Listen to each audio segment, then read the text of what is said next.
This next little poem I'd like to share with you, and there's a story behind it. You know, every poem has a story, and I'd like to tell you a little bit of the story before I read you the poem. It'll make some sense. Well, what happened was I was out in the middle of the Arizona desert, and I could see this little fire burning out there, and then after a couple of days I realized that it was a woman out there in the middle of the desert. I couldn't quite figure out what in the heck she was doing out there. So finally I invited her to share some of my food and visit with her, and but come to find out she was very ill, and finally come to find out she had ovarian cancer. And got to the doctor, and after 6 months of time they finally got it in remission, and we continued to visit, and I come to find out that she was inducted into the Hollywood Hall of Fame in 1987. The stunt rider. Her name was Rainbow Redfeather. And after she got well, she shared a lot of her past things that she had done, all the movies and the shows, and appeared with Charlton Heston and Brian Keith in the Mountain Man movie.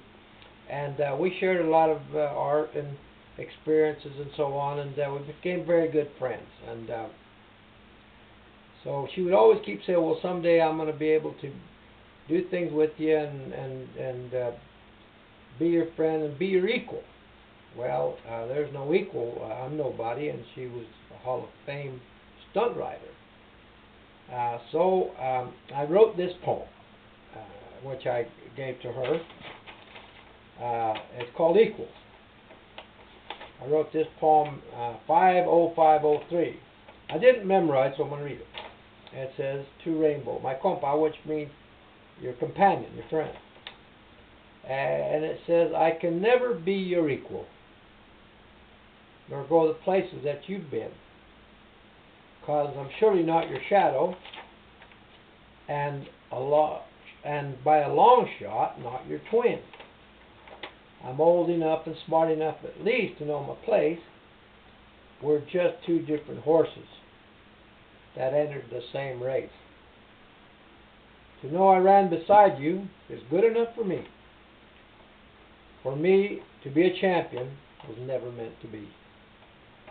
If I could do it over, I'd try my best again. But better yet, to know the winner is also my best friend.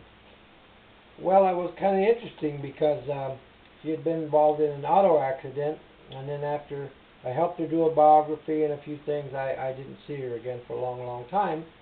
And my son said that when she was in the accident, that her shadow got torn loose, and that I sewed it back on for her, and now she could go on with her life.